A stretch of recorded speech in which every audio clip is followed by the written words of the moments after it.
मेरी बात सुनने आए మీ అందరికీ హృదయపూర్వకంగా ధన్యవాదాలు. ఇంత ఎండ ఉన్నప్పటికీ మీరందరూ వచ్చి నాకు స్వాగతం పలికినందుకు.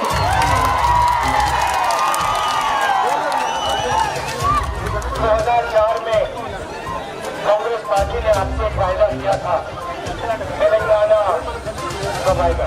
2004లో కాంగ్రెస్ పార్టీ మీకు చెప్పింది తెలంగాణ ఇస్తామని, ఆ వాగ్దానం తెలంగాణ రాష్ట్రం ఇవ్వాలని. और वो ऐतिहासिक वायदा 2014 में कांग्रेस पार्टी ने जो वायदा हमने पूरा किया। కాంగ్రెస్ పార్టీ ఇచ్చిన వాగ్దానం కాంగ్రెస్ పార్టీ 2013-14లో రాష్ట్రం ఇచ్చింది తెలంగాణ ప్రజలకు సంబంధించిన ప్రత్యేకమైన అంశం విషయంలో. మీకు మేము చెప్పాలంటే ఇప్పుడు ఏ పని అయితే సోనియా గాంధీ ఇచ్చిందో తెలంగాణ వాగ్దానం ఇచ్చి వాగ్దానాన్ని నిరూపించుకుందో.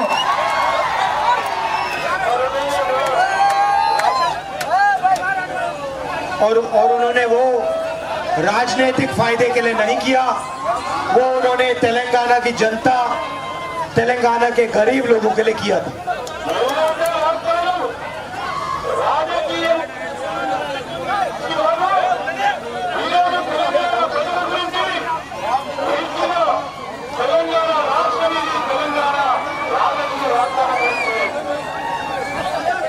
मगर दुख की बात है कि जो फायदा तेलंगाना के किसानों को, मजदूरों को, कमजोर लोगों को, पिछड़ों को, छोटे दुकानदारों को मिलना चाहिए था, वो नहीं मिला।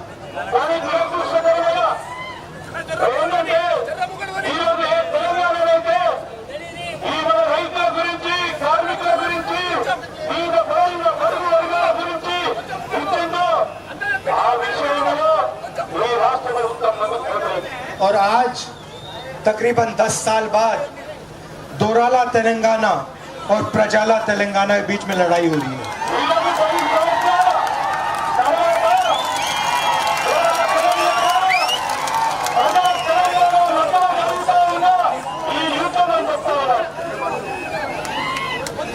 आज उनको सीएम कहा जाता है, मगर वो सीएम नहीं है, वो राजा जैसे काम करते हैं।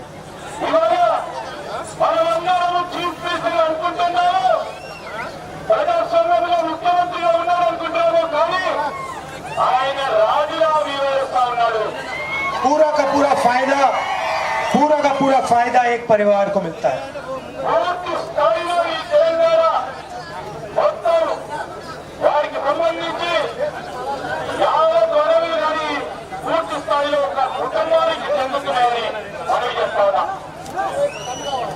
अगर आप उनके परिवार के हो तो कोई भी सपना देख सकते हैं,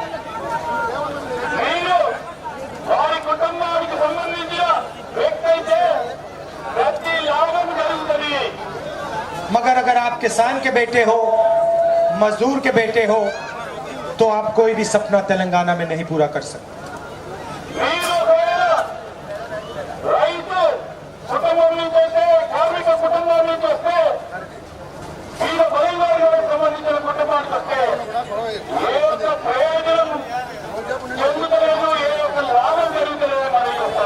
पता नहीं आपकी जमीन कब छीन ली जाएगी, आपका पानी आपसे कब छीन लिया जाएगा।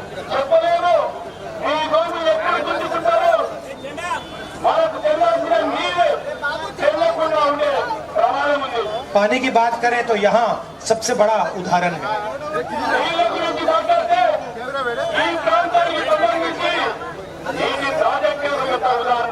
1 लाख करोड़ रुपए आपकी जेब में से यहाँ चोरी हुआ है।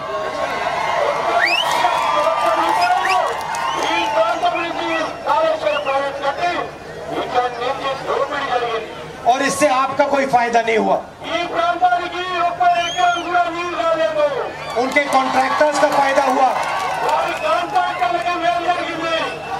उनके परिवार का फायदा हुआ, मगर यहाँ के किसान, यहाँ के मजदूर को कोई फायदा नहीं मिला। तेलंगाना की और आपकी सच्चाई है। ఇది తెలంగాణలో జరుగుతా ఉన్న సత్యం నిజమని చెప్తా ఉన్నాం. भाइयों और बहनों, ये मत सोचिए कि बीआरएस अकेली है। మీరందరూ కూడా అక్కలు చెల్లెలు అన్నలు తమ్ములు ఈరోజు బీఆర్ఎస్ పార్టీ ఒకటే పార్టీ కాదు. बीआरएस, बीजेपी और एमआईएम तीनों एक साथ मिले हुए हैं। బీజేపీ బీఆర్ఎస్ ఎంఐఎం పార్టీ కలిసి ఈరోజు పనిచేస్తా ఉన్నాయి. और मैं ये आपको बहुत आसानी से समझा सकता हूँ। నేను చాలా సులువుగా మీ అందరినీ కూడా అర్థం చేపిస్తాను. पूरा देश जानता है कि मैं बीजेपी से लड़ता हूँ। మొత్తం దేశమంతా వారందరికీ తెలుసు ఈరోజు రాహుల్ గాంధీ గారు బీజేపీకి వ్యతిరేకంగా పోరాటం చేస్తా ఉన్నారు. 24-25 केस है मेरे ऊपर। 24-25 కేసులు పెట్టారు. मेरा घर छीन लिया, రాహుల్ గాంధీ గారు ఇల్లు కూడా కూర్చుకున్నారు. मेरी जो लोकसभा की मेंबरशिप थी उसको रद्द कर दिया। లోకసభ సభ్యత్వం కూడా రద్దు చేయడం జరిగింది. मैं पार्लियामेंट में जाता हूँ, मेरा माइक ऑफ कर देते हैं। పార్లమెంట్ లో ప్రజల తరఫున మాట్లాడతామంటే మైక్ కూడా ఆఫ్ చేసే కార్యక్రమం చేస్తా ఉన్నారు. अब मैं आपसे सवाल पूछता हूँ, विपक्ष के सब लोगों के पीछे CBI, ED, income tax department, मगर आपके चीफ मिनिस्टर के खिलाफ कोई केस नहीं, ना ईडी, ना सीबीआई, ना इनकम टैक्स। విపక్షాలకు సంబంధించిన చాలా మంది సభ్యులపై ED case, CBI case, income tax కేసులు ఉన్నాయి. కానీ ఇదే ముఖ్యమంత్రి పైన సిబిఐ, ఈడీ, ఇన్కమ్ ట్యాక్స్ కేసులు ఎక్కడ కూడా పెట్టలేదు బీజేపీ. हिंदुस्तान के सबसे भ्रष्ट चीफ मिनिस्टर हैं तेलंगाना के। ఈ దేశంలో అత్యంత అవినీతి పరుడైన ముఖ్యమంత్రి ఈ రాష్ట్రంలో ఉన్నాడు. मगर कोई इंक्वायरी नहीं, ఏ ఎంక్వైరీ కూడా చేయలేదు బీజేపీ పార్టీ. क्योंकि ये एक साथ काम करते हैं। पार्लियामेंट में देखिए, जहां भी बीजेपी को जरूरत पड़ती है, बीआरएस एकदम उनका समर्थन करता है। వీరిద్దరు కలిసి ఒకే దాటిపై వచ్చే వ్యక్తులుగా రెండు పార్టీలు ఒకటిగా పార్లమెంట్ లో ఏ బిల్లు బీజేపీ పార్టీ బిల్లు ప్రవేశపెడితే దానికి పూర్తి స్థాయిలో మద్దతు పలికింది టీఆర్ఎస్ పార్టీ. एमआईएम की बात करें तो जहां भी कांग्रेस पार्टी बीजेपी से लड़ती है, एमआईएम अपने टिकट अपने लोग खड़े कर देती है। ఏ ఎంఐఎం విషయానికి వస్తే ఎక్కడైతే కాంగ్రెస్ పార్టీ బీజేపీతో పోరాటం చేస్తా ఉందో ఆ రాష్ట్రాల్లో పోయి ఎంఐఎం పార్టీ బీజేపీకి సపోర్ట్ చేసే విధంగా అక్కడ అభ్యర్థులు నిలబెడతా ఉంది. उनके कैंडिडेट्स देखिए, सारे के सारे बीजेपी की मदद करने के कैंडिडेट्स हैं। వాళ్ళ అభ్యర్థులందరూ కూడా ఎంఐఎం అభ్యర్థులు కూడా మొత్తానికి మొత్తం బీజేపీకి సపోర్ట్ చేసే వ్యక్తులే. असम में, महाराष्ट्र में, पूरे देश में ये अपने कैंडिडेट्स डालते हैं कांग्रेस पार्टी को नुकसान पहुंचाने के। అస్సాంలో కానీ మహారాష్ట్రలో కానీ మొత్తం దేశవ్యాప్తంగా కూడా ఎంఐఎం బీజేపీకి సపోర్ట్ చేసే అభ్యర్థులను నిలబెట్టి కాంగ్రెస్ పార్టీకి వ్యతిరేకంగా పనిచేస్తారు. हम विचारधारा की लड़ाई लड़ते हैं। हमारी विचारधारा बीजेपी, आरएसएस की विचारधारा के खिलाफ है। మేము సిద్ధాంతపరమైన విరుద్ధం చేస్తాం. ఈరోజు బీజేపీ సిద్ధాంతానికి విరుద్ధంగా మేము పోరాటం చేస్తా ఉన్నాం. आपके चीफ मिनिस्टर हाथ जोड़ के नरेंद्र मोदी जी के सामने खड़े हो जाते हैं। మీ ముఖ్యమంత్రి చేతులు కట్టుకొని నరేంద్ర మోడీ ముందర నిలబడటం జరుగుతా ఉంది. मैं नरेंद्र मोदी के सामने जाता ही नहीं हूं, कभी नहीं जाऊंगा। నరేంద్ర మోడీ ముందర నేను ఎప్పుడు పోను, ఇంకా కూడా ఎప్పుడు పోతానో చెప్తున్నాను. ये पूरा देश जानता है कि अगर कोई आरएसएस बीजेपी से लड़ रहा है, नफरत से लड़ रहा है, हिंसा से लड़ रहा है, तो उसका नाम राहुल गांधी है। మొత్తం దేశ ప్రజలందరికీ తెలుసు ఆర్ఎస్ఎస్ బీజేపీకి వ్యతిరేకంగా పోరాటం చేస్తా ఉన్నామంటే ఈరోజు దేశానికి సంబంధించి ఏ అంశం విషయమైన పోరాటం చేస్తారంటే కేవలం రాహుల్ గాంధీ గారే తెలుసు. और ये भाइयों और बहनों, ये राजनीतिक बात नहीं है। అక్కలేరా చెల్లెలేరా అన్నలారా ఇది రాజకీయమైన అంశంగా మాట్లాడలేదు. ये खून की बात है। ఇది మనలో ఉన్న రక్తానికి సంబంధించిన మాట అని చెప్తా मैं सुबह उठता हूं, मेरा डीएनए मुझे कहता है मैं सुबह उठता हूं, मेरा डीएनए मुझे कहता है कि मेरी विचारधारा की लड़ाई है, एक कदम पीछे नहीं जाऊंगा मैं। ఏమని ఆలోచన చేస్తా ఉంటావు నాలో ప్రవహించే రక్తం కాంగ్రెస్ పార్టీ సిద్ధాంతానికి और मैं आपको बताता हूं, जितना ये आरएसएस बीजेपी के लोग मेरे ऊपर आक्रमण करते हैं उतना मुझे अच्छा लगता है। ఎంత వరకైతే బీజేపీ ఆర్ఎస్ఎస్ లను విరుద్ధంగా నాపై పోరాటం చేస్తారో నాకు అంతగా మంచిగా అనిపిస్తుందని చెప్తా ఉన్నా उतनी मुझे खुशी आती है कि मैं अपना काम कर रहा हूं, सच्चाई के लिए लड़ रहा हूं। ఎంతవరకు వారు పోరాటం చేస్తూ ఉంటారో అంతవరకు నాకు సంతోషం అనిపిస్తుంది, ఎందుకంటే నిజం గురించి పోరాటం చేస్తున్నవారు। कल मैं तेलंगाना में अपनी बहन को लाया। నిన్న నేను మా సోదరి మనిని తెలంగాణకు తీసుకురావడం జరిగింది। आपने अपने आप से पूछा कि मैं अपनी बहन को यहाँ क्यों लाया? మీరు అడగండి నేను ఎందుకు మా సోదరి మని ప్రియాంక గాంధీని ఎందుకు తీసుకొచ్చామని। क्योंकि मैंने प्रियंका से कहा, प्रियंका से मैंने कहा देखो मैं तेलंगाना जा रहा हूं, मेरा तेलंगाना से राजनीतिक रिश्ता नहीं है, पारिवारिक रिश्ता है। నేను ప్రియాంక గాంధీ గారితో చెప్పాను తెలంగాణ వెళ్తా ఉన్నాను, తెలంగాణ ప్రజలకు నాకున్నది రాజకీయ అనుబంధం కాదు, కుటుంబ పరంగా ఉన్న అనుబంధం అని చెప్పాను। और मैंने उसे कहा कि ये रिश्ता जो है पारिवारिक रिश्ता, ये तुम्हारा और मेरा सिर्फ नहीं है, ये हमारी दादी का भी रिश्ता था। ఈ అనుబంధం కేవలం నాకు మీకే కాదు, మా నాయనమ్మ ఇందిరమ్మ గారితో మీకున్న అనుబంధం। और उससे पहले जवाहरलाल नेहरू जी का रिश्ता था। ఇంతకుముందు జవహర్లాల్ నెహ్రూ గారితో కూడా మీకు మాకు ఉన్న అనుబంధం మన కుటుంబ పరంగా అనుబంధం। हमारा रिश्ता राजनीतिक नहीं है, मोहब्बत का रिश्ता है, प्यार का रिश्ता है, पारिवारिक रिश्ता है। మన ఇద్దరి మధ్యలో ఉన్న అనుబంధం రాజకీయ పరంగా ఉన్న అనుబంధం కాదు, ఇది కుటుంబ పరంగా ఉన్న అనుబంధం, ప్రేమానురాగంతో ఉన్న అనుబంధం, ఆత్మీయతో కూడుకున్న అనుబంధం అని తెలియజేస్తా ఉన్నా। जो राजनीतिक रिश्ता वाले लोग होते हैं वो भाषण में झूठ बोल जाते हैं। రాజకీయ అనుబంధంతో ఉన్నవారు వచ్చి ఇష్టారాజ్యంగా అడ్డగోలుగా సత్యదూరంగా అబద్ధాలు చెప్తూనే ఉన్నారు। नरेंद्र मोदी आके आपसे कहेंगे हर बैंक अकाउंट में 15 लाख रुपए डाल दूंगा। నరేంద్ర మోడీ గారు అందరికీ చెప్పారు ప్రతి కుటుంబానికి బ్యాంక్ అకౌంట్ లో 15 లక్షల రూపాయలు వేస్తామన్నారు।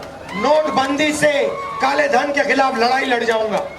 నోట్ల రద్దుతో మరి నల్ల ధనానికి వ్యతిరేకంగా పోరాటం చేస్తామన్నారు। जीएसटी से गरीबों का फायदा होगा। एक के बाद एक झूठ बोल जाते हैं। జీఎస్టీ ద్వారా పేదవారికి ఉపయోగపడే కార్యక్రమం చేస్తా ఉన్నారు। ఒక తర్వాత ఒకటి అబద్ధం ఆశ్రయ ఉంటారు। दूसरी तरफ आपके चीफ मिनिस्टर हैं, उन्होंने आपसे कहा हर दलित गरीब व्यक्ति को 3 एकड़ जमीन दूंगा। ఇంకో తరఫున ఇప్పుడున్న మీ ముఖ్యమంత్రి గారు పేదవారికి 3 ఎకరాల భూమి ఇస్తా అని వారు కూడా ఇదే విధంగా మాట్లాడినారు। मैं आपसे झूठ बोलने नहीं आया हूं, మీకు అబద్ధాలు చెప్పడానికి రాలేదని ఇక్కడికి। क्योंकि मैं जानता हूं मैं अपने परिवार के लोगों से झूठ नहीं बोलता। నాకు తెలుసు ఇది మన కుటుంబం, ఈ కుటుంబం మా కుటుంబం కనుక ఇక్కడ నేను అబద్ధాలు ఆడడానికి రాలేదు। जिनसे मैं मोहब्बत करता हूं उनसे मैं झूठ नहीं बोलता हूं। ఎవరితోనైతే ప్రేమ రాగంతో ఉంటానో వారికి నేను అబద్ధాలు చెప్పను। यहाँ महिलाएं आई हैं, ఇక్కడ చాలా మంది మహిళలు వచ్చారు, आप अच्छी तरह सुनिए। మీరందరూ వినండి। प्रदेश का बोझ आपके कंधों पे पड़ता है। మన రాష్ట్రానికి సంబంధించిన బాధ్యత మీ పైన ఉంది। आप सुबह उठती हैं, महंगाई की चोट आपको लगती है। మీరు పొద్దున్నే పెరిగిన ధరలపై ఎప్పుడు కూడా ఇబ్బంది పడతా ఉంటారు। आपके बच्चों को रोजगार नहीं मिलता, दर्द आपको होता है। మీ పిల్లలకి ఉద్యోగ అవకాశం లేక మీకు నిత్యం ప్రతిరోజు బాధపడతా ఉంటారు। खाना पकाती हैं तो 1000 रुपए का सिलेंडर लगता है। మీరు వంట వండినప్పుడు వంటలు చేసుకోవడానికి 1000 రూపాయలు సిలిండర్ పొద్దు ధర बस में जाती हैं, आपको टिकट खरीदने का पैसा देना पड़ता है। మీరు బస్సులో ప్రయాణం చేస్తే బస్సు టికెట్లు కొనేవారు, కానీ అది కూడా పెద్దగా భారం పడతా ఉంది। जैसे ही हमारी सरकार यहाँ आएगी, ये రాబోయే కాంగ్రెస్ పార్టీ ప్రభుత్వంలో पहले दिन से तेलंगाना की महिलाओं के बैंक अकाउंट में हर महीने 2500 रुपए पहुंचेगा। కాంగ్రెస్ పార్టీ ప్రభుత్వం మొదటి రోజు నుంచి తెలంగాణకు సంబంధించిన అక్కలు చెల్లెలు ఆడపడుచులు వారింటికి ప్రతి నెల 2500 రూపాయలు 500 रुपए का सिलेंडर मिलेगा 500 రూపాయలకు గ్యాస్ మందు వస్తుంది। और तेलंगाना की हर महिला तेलंगाना के कोने कोने में मुफ्त में बस में जाएगी। తెలంగాణకు సంబంధించిన మన ఆడపడుచులందరూ తెలంగాణ నలుమూలలో బస్సు ప్రయాణం చేయడానికి ఉచితంగా ఫ్రీగా బస్సు ప్రయాణం చేయడం। आप देख लेना तेलंगाना में लहर आ रही है, कांग्रेस पार्टी की लहर है। మీరందరూ చూస్తా ఉన్నారు, గాలి వీస్తా ఉంది యావత్ తెలంగాణలో కాంగ్రెస్ పార్టీ గాలి। आप याद रखना मैंने यहाँ क्या बोला।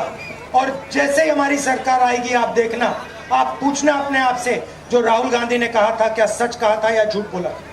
మీరందరూ గుర్తుపెట్టుకోండి, ఈ రోజు నేను మాట్లాడుతున్న ప్రతి మాట కాంగ్రెస్ పార్టీ ప్రభుత్వంలోకి వచ్చిన తర్వాత మీరు బేరీజు చేసుకోండి, రాహుల్ గాంధీ గారు మాట్లాడిన మాట కరెక్ట్ మాట్లాడిందా తప్పు మాట్లాడిందా। और अगर पहले सच्चाई समझना चाहती हैं तो कर्नाटक चले जाइए और कर्नाटक में किसी भी महिला से पूछ लीजिए क्या वो बस में फ्री में जाती है, हाँ या ना।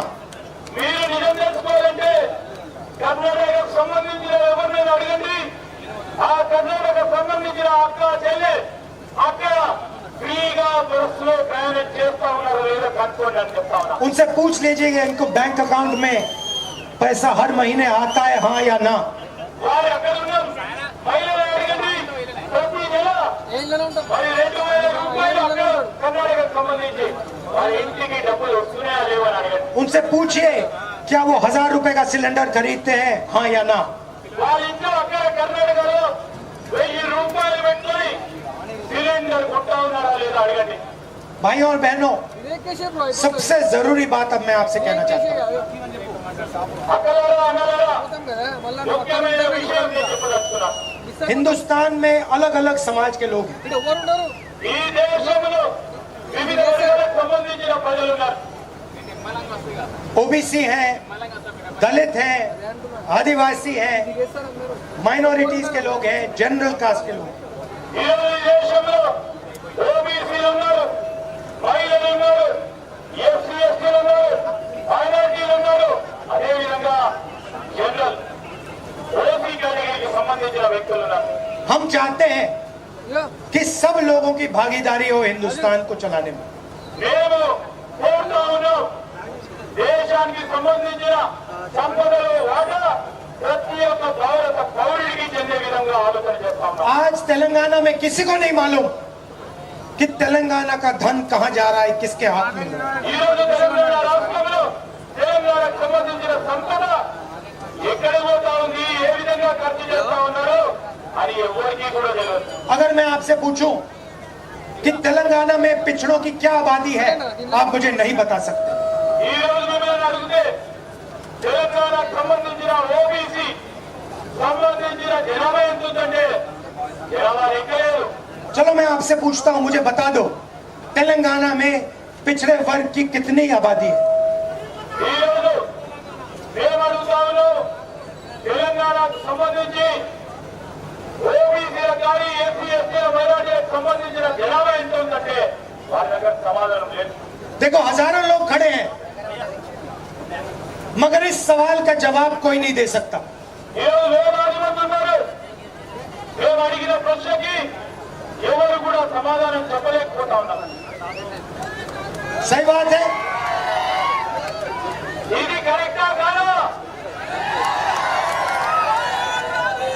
मैंने पार्लियामेंट हाउस में भाषण दिया పార్లమెంట్ లో నేను మాట్లాడినా, और मैंने सवाल पूछा నేను ఒక ప్రశ్న అడిగినా, कि आप मुझे बता दीजिए हिंदुस्तान में ओबीसी की कितनी आबादी है मैं समझना चाहता हूं, मैं जानना चाहता हूं। మేము ప్రశ్న అడిగినాం పార్లమెంట్ లో మొత్తం దేశ జనాభాలో బీసీలకు సంబంధించిన జనాభా ఎంత, ఏ విధమైన సమాచారం ఉందని అడిగినాం. भाइयों और बहनों, हिंदुस्तान को 90 अफसर चलाते हैं। అక్కడ అన్నారు ఈ రోజు మొత్తం భారతదేశాన్ని 90 మంది అధికారులు నడిపిస్తా ఉంటారు. Secretary of government of India और cabinet secretary, secretary government of ఇండియాకు సంబంధించిన కేబినెట్ సెక్రటరీ, మిగతా సెక్రటరీలు ఆఫీసర్లు నడిపిస్తారు. वैसे ही तेलंगाना को चुने हुए अफसर चलाते हैं। ఈ రోజు ఇక్కడ కూడా 10 మంది అధికారులు ఈ ప్రభుత్వాన్ని ఏ విధంగా 70-80 लोग तेलंगाना को चलाते हैं। ఈ రోజు 70 నుంచి 80 మంది ఈ తెలంగాణ రాష్ట్రాన్ని అధికారులు నడిపిస్తా ఉన్నారు. आपके चीफ मिनिस्टर ऑर्डर देते हैं, वो चलाते हैं। చీఫ్ మినిస్టర్ గారు ఆదేశిస్తారు, ఆ 70 మంది అధికారులు ఈ రాష్ట్రాన్ని నడిపిస్తా ఉంటారు. अब मैंने पार्लियामेंट हाउस में सवाल पूछा, मैंने कहा कि देखिए ये 90 अफसर हैं, ये हिंदुस्तान के पूरे बजट पर निर्णय लेते हैं, डिसीजन लेते हैं। ఈ రోజు మేము పార్లమెంట్ అడిగినాం, ఈ 90 మంది అధికారులు దేశ జనాభాకు సంబంధించి పూర్తి స్థాయిలో మరి ఉన్న బడ్జెట్ను పూర్తి స్థాయిలో నియంత్రణ చేస్తాం. मैंने पूछा कि 90 लोगों में ओबीसी कितने हैं, మేము అడిగినాం, ఈ 90 మంది అధికారులు బీసీకి సంబంధించిన వారు ఎంతమంది ఉన్నారు అధికారులని, और इनको बजट पे कितनी हिस्सेदारी है। వీళ్ళకు బడ్జెట్ లో ఎంత వాటాదారం ఉందని भाई और बहनों, मैं आपको बताना चाहता हूँ, మీ అందరికీ మరొక విషయం చెప్పదలుచుకున్నాను. 90 में से 3 अफसर ओबीसी के हैं। 90 మంది అధికారులు కేవలం ముగ్గురే బీసీలకు సంబంధించిన అధికారులు ఉన్నారు. और सिर्फ 5% बजट पर निर्णय लेते हैं। ఈ ముగ్గురు కేవలం 5% సంబంధించిన బడ్జెట్ కి దానికి నిర్ణయాలు తీసుకుంటారు. क्या ओबीसी की आबादी सिर्फ 5% है हिंदुस्तान में? ఈ రోజు ఓబీసీలకు సంబంధించిన జనాభా 5% వరకే ఉందా అని అడుగుతా ఉన్నా. इसीलिए मैंने कहा कि हिंदुस्तान को और तेलंगाना को एक एक्सरे की जरूरत है। అందుకోసమే మేము చెప్పినాం, మన భారతదేశానికి తెలంగాణకి ఒక ఎక్స్రే అవసరం అని చెప్తా ఉన్నాం. किसी को चोट लगती है, अस्पताल में जाता है, पहला काम डॉक्टर कहता है एक्सरे करो। ఎవరికైనా దెబ్బ తాకినప్పుడు మనం వెంటనే ఆసుపత్రికి పోయి ఏం అడుగుతామంటే ఒక ఎక్స్రే తీయమని అడుగుతాం. घुटने में दर्द होता है, कोहनी में दर्द होता है, डॉक्टर कहता है एक्सरे करो। మనం మోకాల్లో దెబ్బ తాకినా, నొప్పి వేసినా, కడుపులో నొప్పి వేసినా మనం వెంటనే డాక్టర్ గారు ఎక్స్రే తీయమంటారు. भाई और बहनों, कास्ट सेंसस हिंदुस्तान का एक्सरे है। ఈ రోజు అక్కడారా తెలంగాణ, ఈ రోజు కుల గణాంకాలు దేశానికి సంబంధించిన ఎక్స్రే చేసే విధంగా ఉండాలి. जाति जनगणना हिंदुस्तान का एक्सरे है। ఈ రోజు జాతికి సంబంధించిన జనగణ మన హిందుస్థాన్, మన భారతదేశానికి ఎక్స్రే. उसके बाद सबको पता लग जाएगा कि किसकी आबादी कितनी है।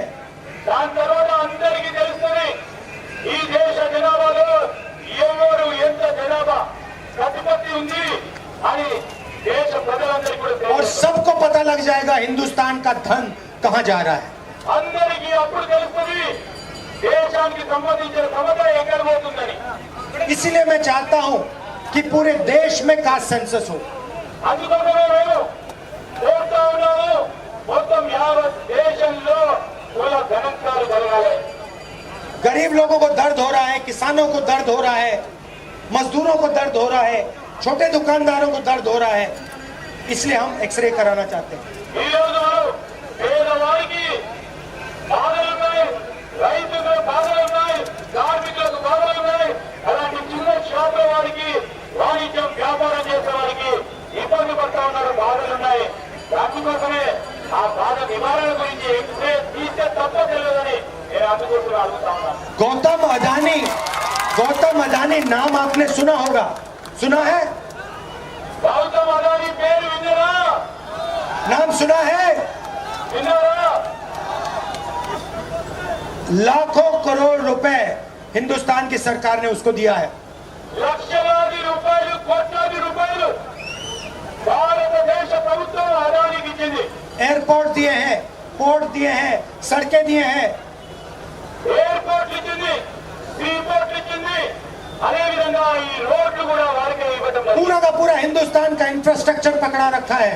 పూర్తి స్థాయిలో ఈ రోజు భారతదేశానికి సంబంధించిన ఇన్ఫ్రాస్ట్రక్చర్ పూర్తి స్థాయిలో వారికే ఇవ్వడం జరిగింది. धन का, चावल का, इन सब चीजों का दाम वो डिसाइड करता है, उसके पास स्टोरेज है। వారికి గోదాములు ఉన్నాయి. అందుకోసమే మనకు సంబంధించిన బియ్యం ధర కానీ లేకుంటే ఇతర వస్తువులపై ధరలు నియంత్రణ ఎవరు చేస్తా ఉన్నారంటే అదాని గారు చేస్తాం. बैंक से लोन लेता है, उसका कर्जा माफ हो जाता है। అదాని లాంటి వారు లోన్ తీసుకుంటారు, వారి లోన్ అన్ని మాఫీ అవుతాయి. బీజేపీ పార్టీ ప్రభుత్వం ఎవరు आपके चीफ मिनिस्टर के परिवार के लोग लोन लेते हैं, एकदम माफ हो जाता है। మీ ముఖ్యమంత్రి గారి కుటుంబం లోన్ తీసుకుంటే అది కూడా మాఫీ అయిపోతుంది. पता भी नहीं लगेगा लोगों को। ఎవరికి కూడా తెలియదు. मगर तेलंगाना का किसान लोन लेगा, कर्जा माफ कभी नहीं हो सकता। ఈ రోజు తెలంగాణకు సంబంధించిన రైతు సోదరులు లోన్ తీసుకుంటే అది మాత్రం మాఫ్ కాదు. छोटा दुकानदार लोन लेगा, लोन कभी माफ नहीं होगा। ఈ చిన్న వ్యాపారులు అప్పు తీసుకుంటే అది కూడా మాఫ్ కాదు. हमारी माताएं बहन छोटा सा बिजनेस चलाने के लिए लोन लेंगी, कभी माफ नहीं होगा। ఓ అమ్మలో చెల్లెలో అక్కలో చిన్న వ్యాపారాల గురించి అప్పు తీసుకుంటే అది కూడా మాఫ్ కాదు. 70 साल हो गए आजादी हुए, 70 సంవత్సరాలైంది మన భారతదేశానికి స్వాతంత్రం వచ్చింది. अब हम पता लगाना चाहते हैं किसके पास हिंदुस्तान का धन है, कितना धन है। ఇప్పుడు మేము తెలుసుకోదలుచుకున్నాము ఎవరి దగ్గర ఎంత భారతదేశానికి సంబంధించిన సంపద ఎంత ఉందని. दूध का दूध, पानी का पानी करना चाहते हैं।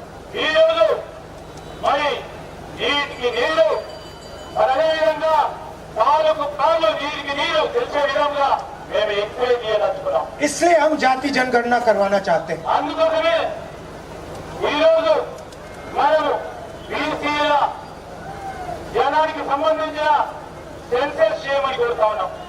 और ये काम जैसे ही हमारी सरकार तेलंगाना में आएगी, हम इसको तेलंगाना में करवा देंगे। ఎప్పుడైతే కాంగ్రెస్ పార్టీ ప్రభుత్వం ఏర్పాటు కాబోతా ఉందో మన తెలంగాణ రాష్ట్రంలో కూడా కులానికి సంబంధించిన గణాంకాల సర్వే చేయడం జరుగుతుందని అందరికీ మనవి చేస్తా ఉన్నా.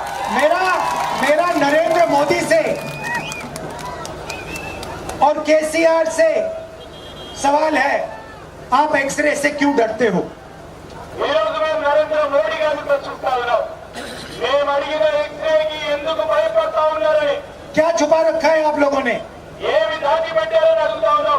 आप इन अरबपतियों को क्यों रक्षा कर रहे हो? ఎందుకు ఈ కోటీశ్వరులను ఎందుకు వెనుకేస్తా ఉన్నారు, కాపాడుతా ఉన్నారు? का सेंसस से साफ हो जाएगा पूरा का पूरा। కుల గణాంకాల ద్వారా పూర్తి స్థాయిలో పట్టబయలైంది. उसके बाद तेलंगाना की सच्ची विकास की कहानी शुरू होगी।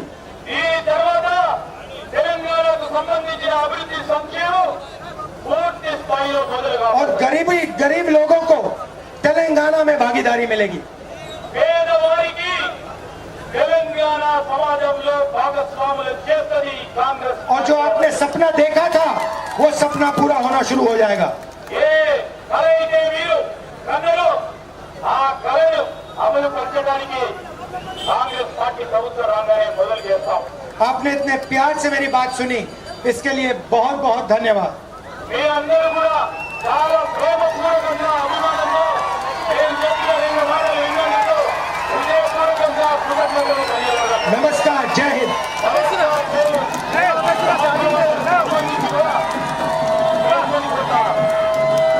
और यहाँ आप श्रीधर बाबू को जिताइए, भारी बहुमत